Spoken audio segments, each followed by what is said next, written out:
Hello everyone, your girl Laine Lovstoan here from Yellow Bird Acres Tack, and today we will be tacking up Roach from The Witcher 3.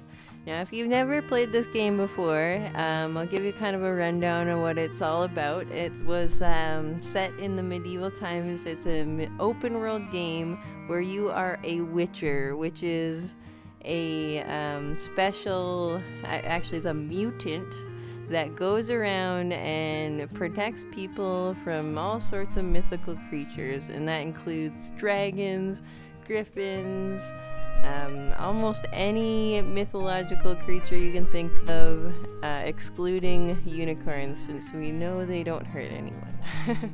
As you can see here, I've done some of the elements from the game. I did some tooling on the front of the saddle.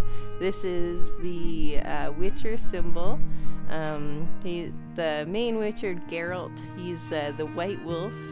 So that's his symbol. He wears this medallion around his neck that looks like this wolf. So I decided to tool it on the front and the back of the saddle there, so you can see. You can see there's some accessories. I do plan to make some more accessories for the saddle set. It's just time. Haven't had time to do it. I'd like to do a griffin trophy for it. I'd like to do the breast collar. There's like a little thing with some a little pouch with scrolls on it and the like. I'd like to continue to build on this set, but this is what we have so far. As you can see on the saddle pad here, there's a few symbols on the green part. Those are actually from the video game as well. They're some of the signs that he uses. So he's got some special powers, and those are the different signs for the different special powers that he has. So to do up this saddle, I'm going to feed the girth strap through the top part, and then just pull up slightly and then push in the tongue there. So there you go. This guy doesn't fit as well as on the horse that I built this saddle on. The horse that I built it on didn't have any mane.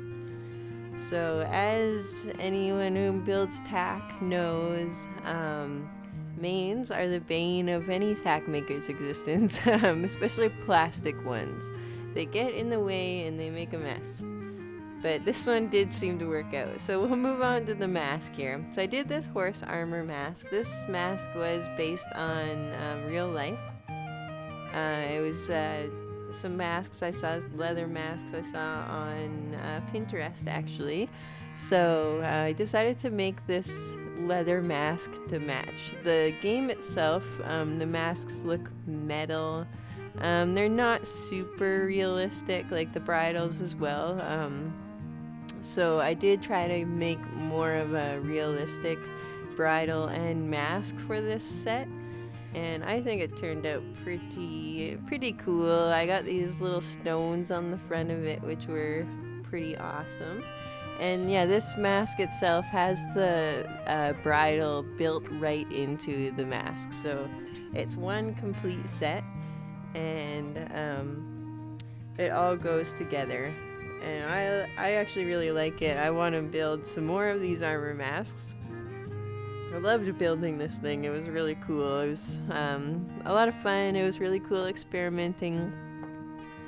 And yeah, I did it more realistic. So I'd like to do some like actual realistic medieval tack. Like I said, this one's from a video game, so it's not necessarily realistic, but it is a medieval style.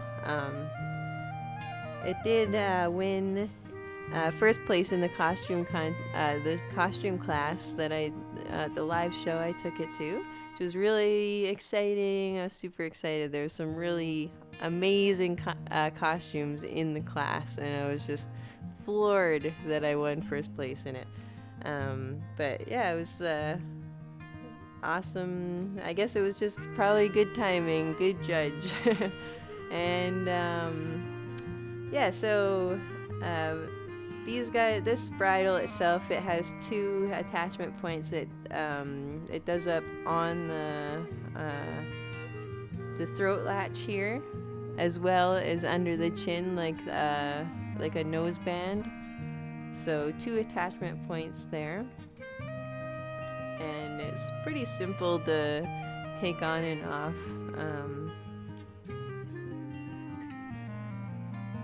I didn't grab my pliers for this, so that's why it's kind of taking me a little bit of extra time than usual.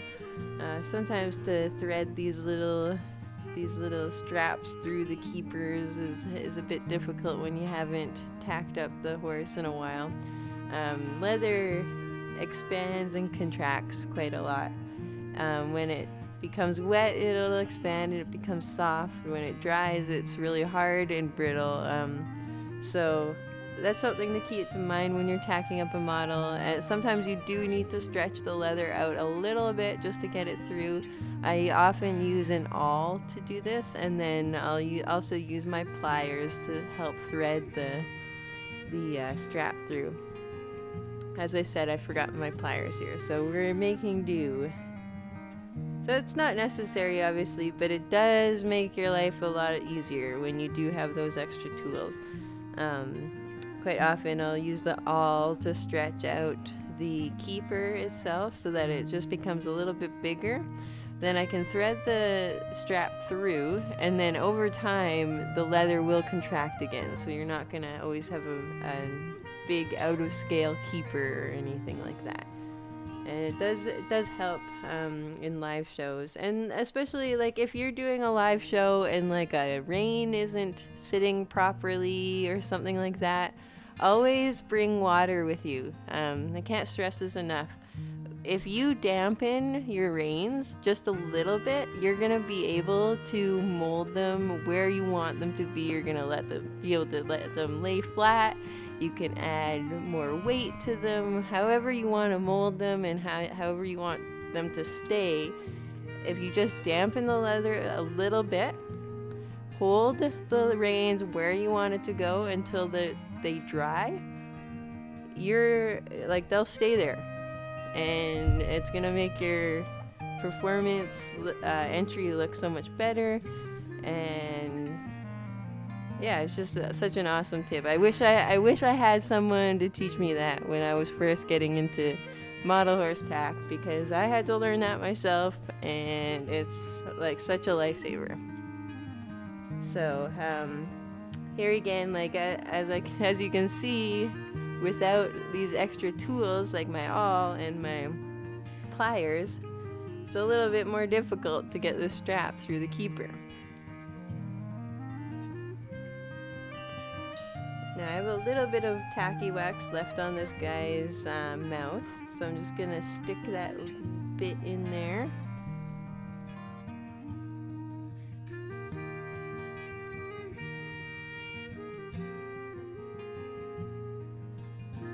There you go. So yeah, all done there.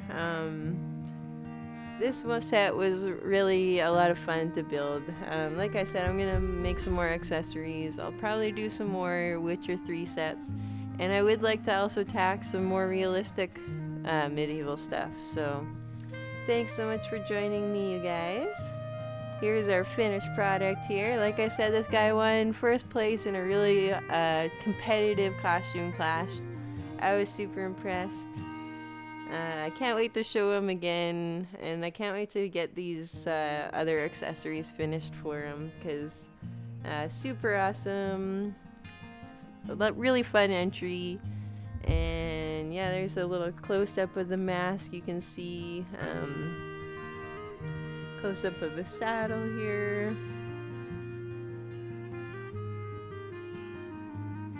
So stay tuned, you guys. We got lots more videos coming up soon in the future.